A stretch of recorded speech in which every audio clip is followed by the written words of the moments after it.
모세와 바로의 대결이 어느덧 제8라운드를 맞고 있습니다. 바로는 라운드가 거듭될수록 더욱 수세에 몰리게 됩니다. 바로는 이제 모세 앞에서 그 채통과 위세가 점점 약화되고 있습니다. 반면에 모세는 라운드가 거듭될수록 위세가 더욱 당당해지고 있습니다. 매 라운드마다 모세는 일방적인 승리를 얻어내고 있습니다. 제8라운드에서 바로는 일방적으로 두드려 맞습니다. 그러면서도 바로는 깡당으로 악으로 버텨갑니다. 오늘은 모세와 바로가 대결하는 제8라운드의 결전을 통해서 하나님께서 우리에게 주시는 소중한 메시지를 함께 만나보려고 합니다. 첫째로 모세와 바로가 대결하는 제8라운드에서는 하나님의 말씀의 선포가 없이 일방적으로 재앙부터 먼저 내립니다. 오늘 본문 8절에서부터 10절 말씀을 보면 여호와께서 모세와 아론에게 이르시되 너희는 화덕의 채 두 웅큼을 가지고 모세가 바로의 목전에서 하늘을 향하여 달리라. 그 재가 애굽 온 땅에 티끌이 되어 애굽 온 땅의 사람과 짐승에게 붙어서 악성 종기가 생기리라. 그들이 화덕의 재를 가지고 바로 앞에 서서 모세가 하늘을 향하여 달리니 사람과 짐승에게 붙어 악성 종기가 생기고 그랬습니다. 여러분, 모세와 바로의 대결에는요, 지금까지 우리가 늘 봐왔지만 항상 일정한 공식이 있었습니다. 어떤 공식이냐면 하나님의 말씀이 먼저 바로에게 선포가 되고 난 후에 그 말씀에 따라서 재앙이 임하였습니다. 하나님의 말씀이 항상 먼저요, 그리고 재앙은 그 후에 나타났습니다. 그런데 이런 공식에서 예외가 되는 경우들을 우리가 만나볼 수 있습니다.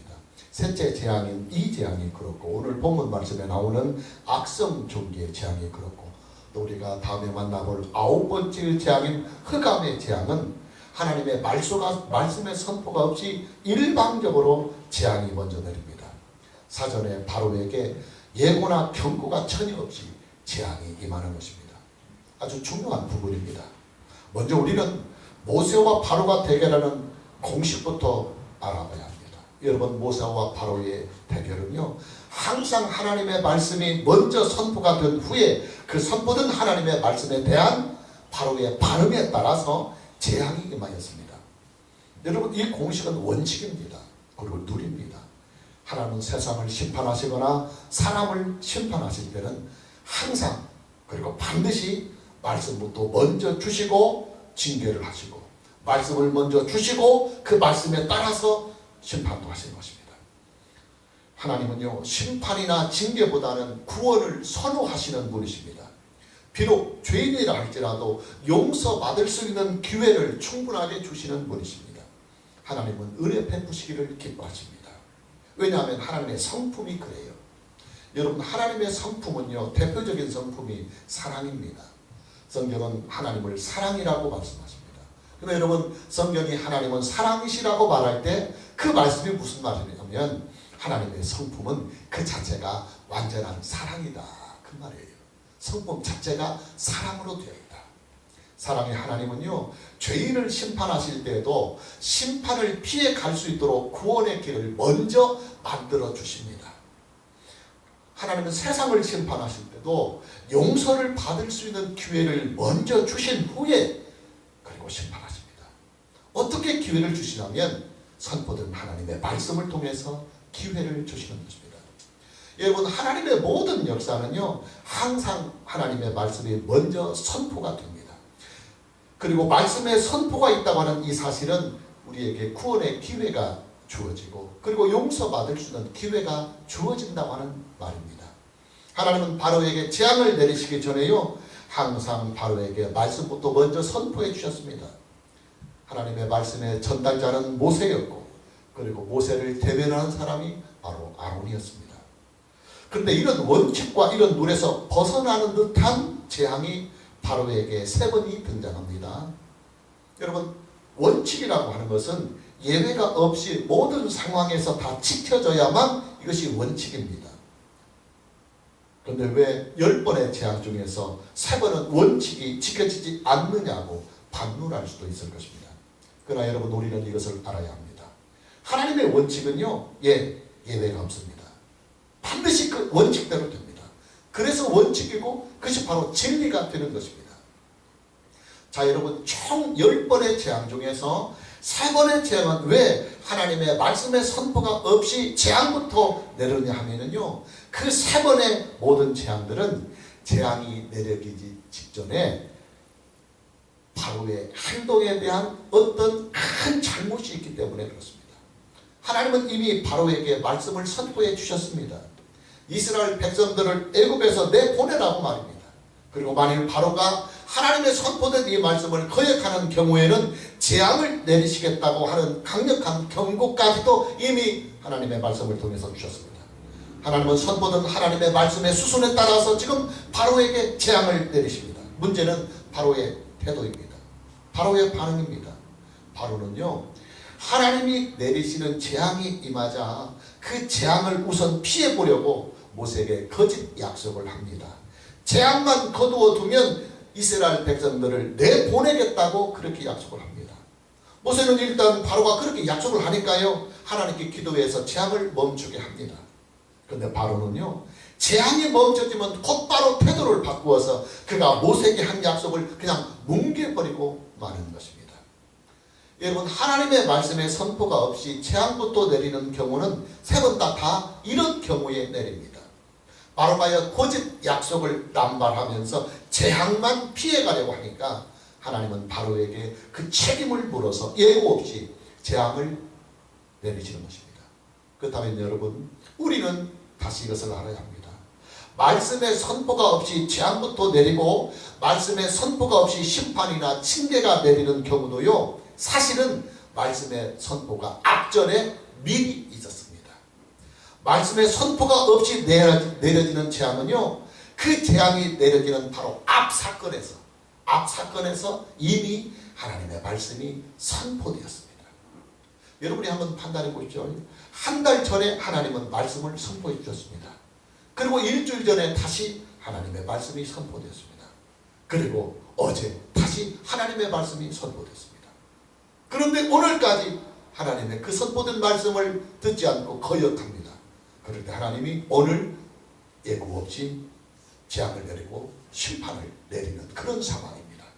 자, 그렇다면 여러분, 오늘 내린 재앙은요, 한 달 전에 주셨던 바로 그 말씀, 일주일 전에 주셨던 바로 그 말씀, 그리고 어제 다시 선포되었던 하나님의 말씀에 따라서 그 수순에 따라 오늘 재앙이 임한 것뿐입니다. 그런데 여러분, 하나님의 역사의 공식은요, 예외가 없이 다 적용이 됩니다. 반드시 하나님은 말씀부터 먼저 주시고, 그리고 그 말씀에 따라서 구원도 하시고 심판도 하시고 그리고 복을 주시고 징계도 하시는 것입니다. 예수님께서 이런 말씀을 하셨습니다. 우리가 참고 구절로 마태복음 24장 14절 말씀을 보면, 이 천국복음이 모든 민족에게 증언되기 위하여 온 세상에 전파되리니 그제야 끝이 오리라. 자, 예수님은 말씀하십니다. 마지막 심판의 때가 임하기 전에 먼저 이 천국복음이 모든 민족에게 증언이 되어야 된다. 왜 그래야 하느냐면, 하나님의 말씀이 모든 민족에게 증거가 되어야 그 말씀에 따라서 세상을 심판할 수가 있기 때문입니다. 예수님은요, 하나님의 역사의 방법에서 늘 지켜지고 있는 이 원칙에 대하여 지금 말씀하고 계시는 것입니다. 하나님의 말씀에 먼저 선포가 있고, 그 선포된 하나님의 말씀에 따라서 하나님은 이 세상을 구원도 하고 그리고 심판을 하시기 때문에 이 세상이 하나님의 공의로 말미암아 심판을 받으려면 먼저 선포된 하나님의 말씀이 모든 민족에게 다 증거가 되어야 된다. 그리고 그 말씀에 따라서 이 세상이 심판이 되는 것이다. 예수님은 그렇게 말씀하신 것입니다. 여러분, 이 세상과 인류는요, 마지막 날이 있습니다. 그 마지막 날이 언제냐면 바로 예수님이 재림하시는 바로 그 날입니다. 성경은 말씀하고 있습니다. 예수님의 재림은 이 세상과 그리고 이 땅에 거하는 모든 인류에 대한 하나님의 심판이라고 말합니다.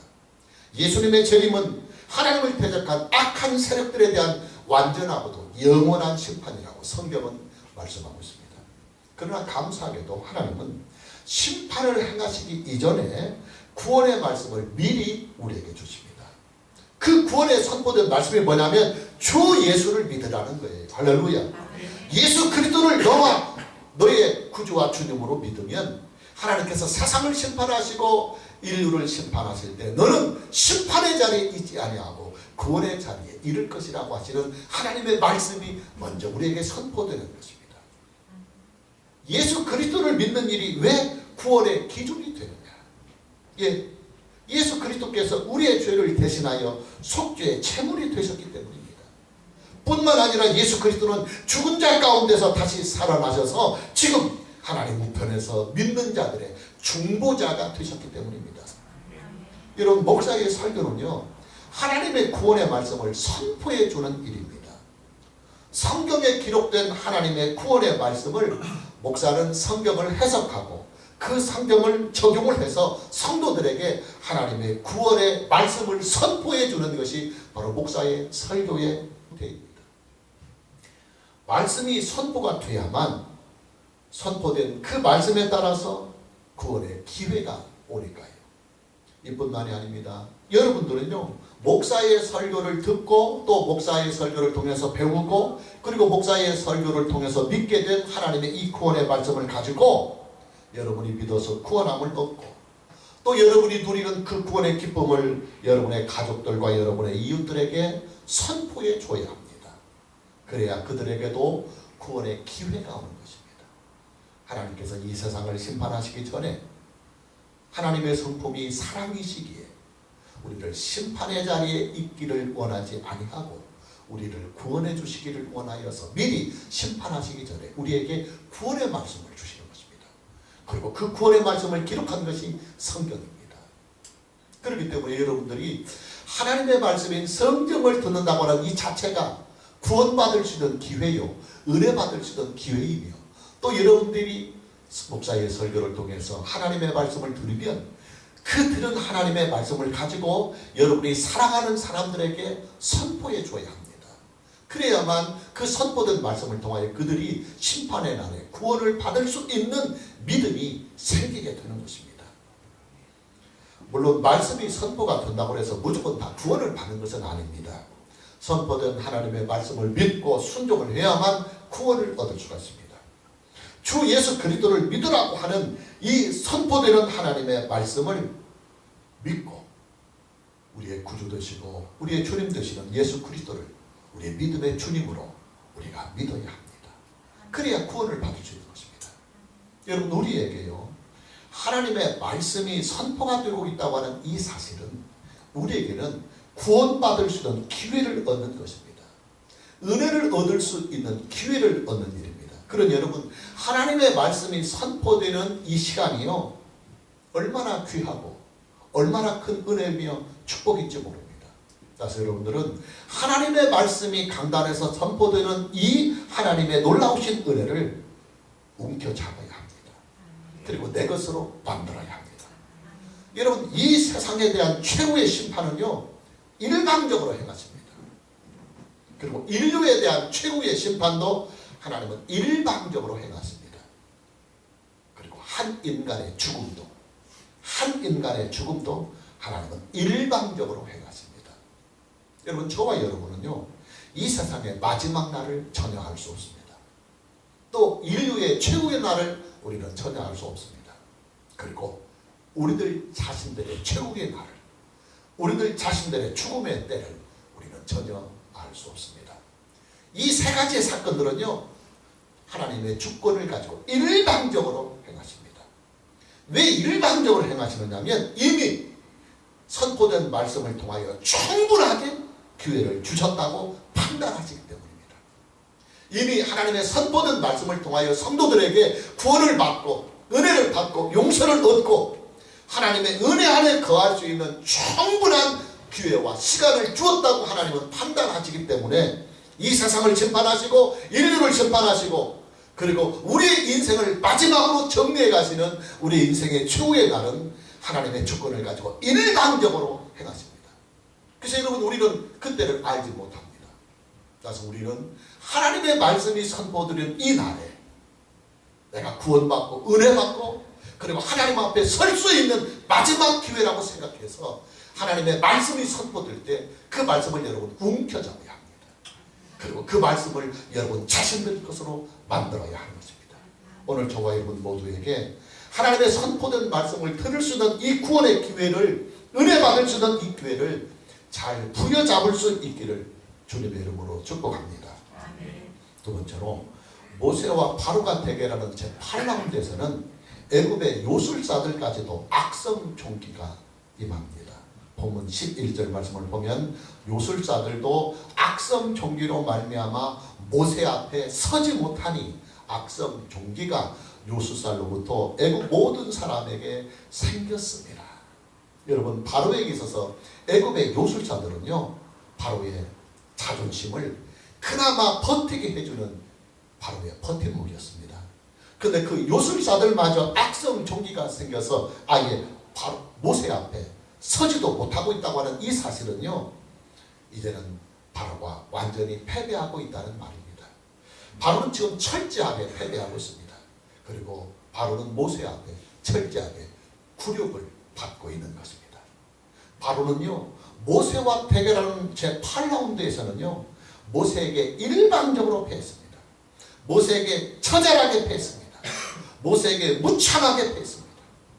바로는 모세 앞에서 무참하게 굴욕을 당합니다. 바로는 모세 앞에서 위풍이 당당했던 사람입니다. 그도 그럴만한 것이 바로는 애굽의 왕이었습니다. 그 당시 애굽은요, 지금의 미국과 같은 존재였습니다. 세계 최강대국이었습니다. 그러니 바로의 눈에는요, 모세가 들어올 리가 없습니다. 그리고 바로의 곁에는 항상 요술사들이 진을 치고 있었습니다. 그 요술사들은요, 모세가 능력을 행할 때마다 그 비슷한 흉내를 내면서 바로의 응원군이 되어 왔었습니다. 그러나 제8라운드에서부터 바로는 모세에게 일방적으로 얻어 터지기만 합니다.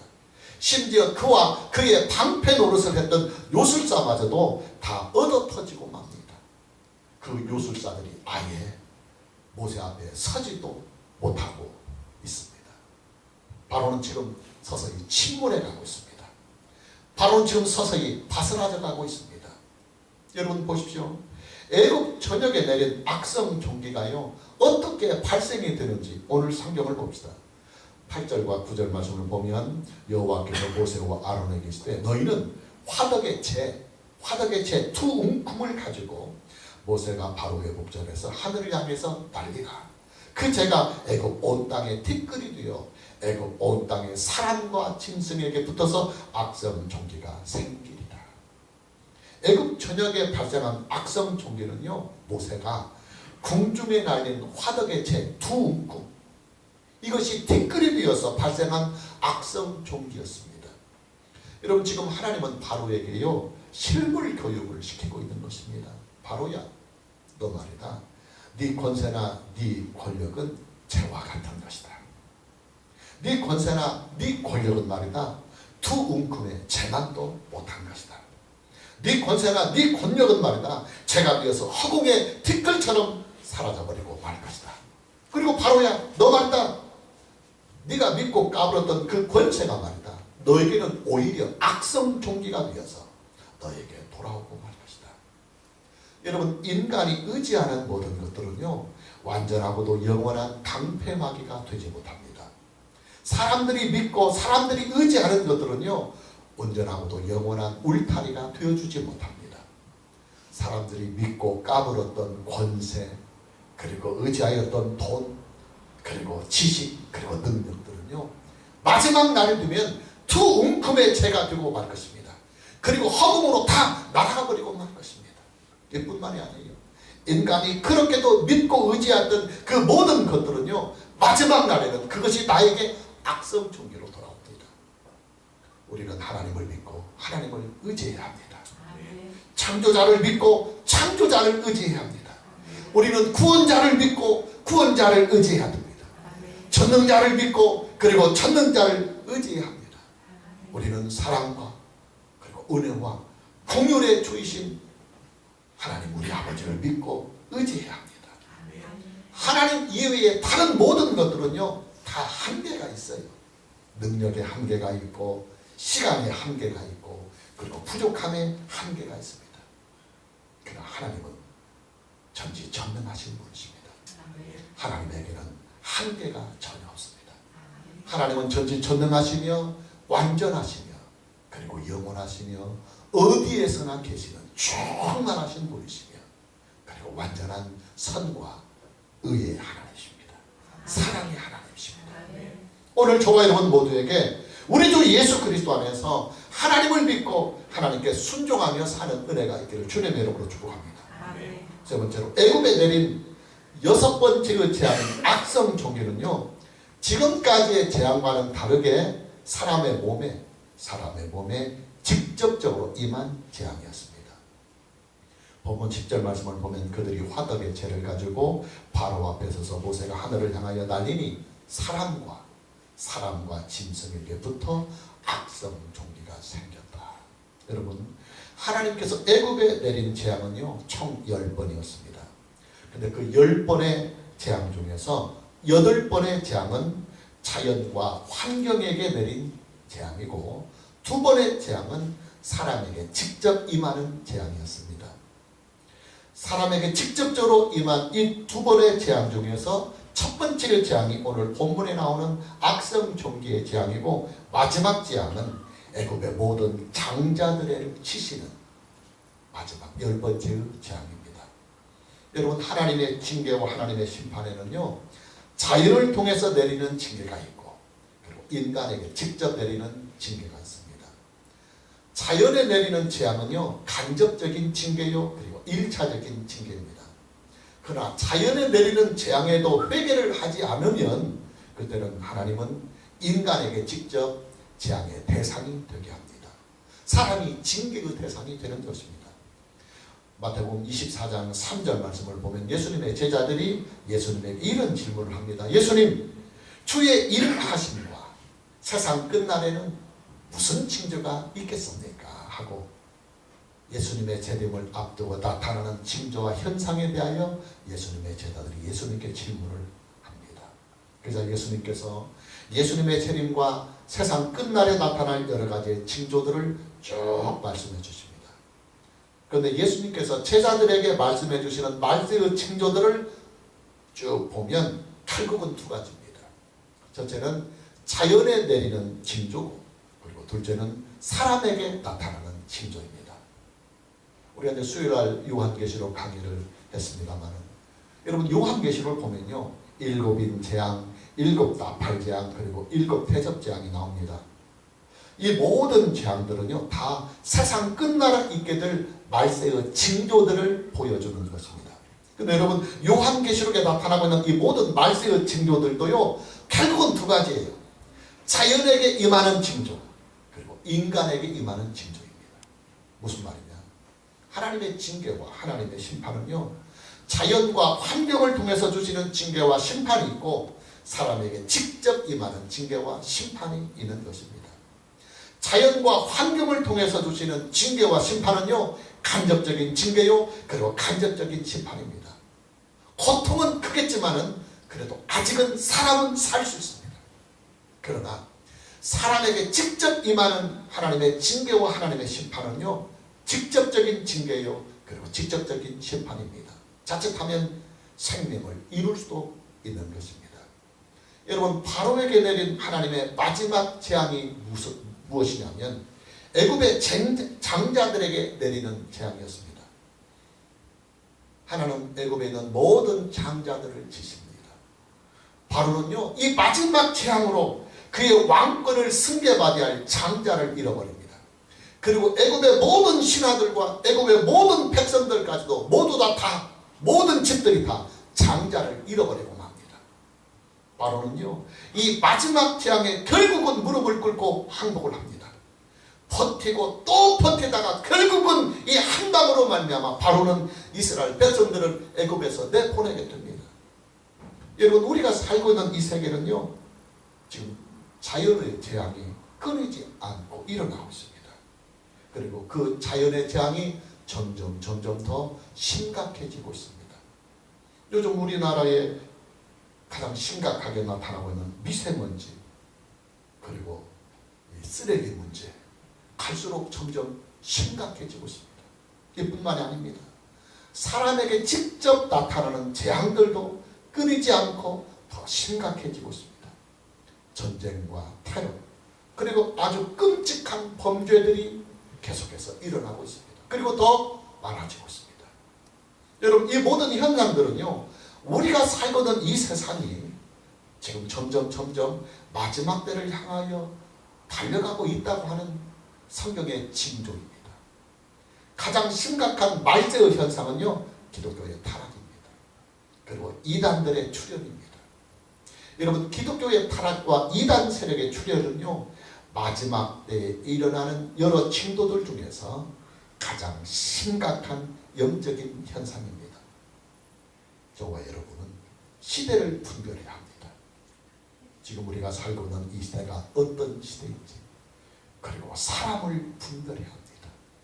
사람을 분별해내지 못하면 사람으로 인하여 여러분의 인생에 엄청난 고통이 따릅니다. 그리고 교회를 분별해야 합니다. 여러분, 우리에게 이런 분별력이 없으면요, 나도 모르게 내 자신이 재앙의 대상이 됩니다. 그리고 재앙의 수단이 되어버립니다. 오늘 저와 여러분 모두에게 시대를 분별하고, 사람을 분별하고, 교회를 분별하고, 그리고 신앙을 분별할 줄 아는 이 은혜가 있기를 주님의 이름으로 축복합니다. 마무리합니다. 여러분, 성경은요, 진리의 교과서입니다. 그리고 신앙의 교과서입니다. 그리고 인생의 교과서입니다.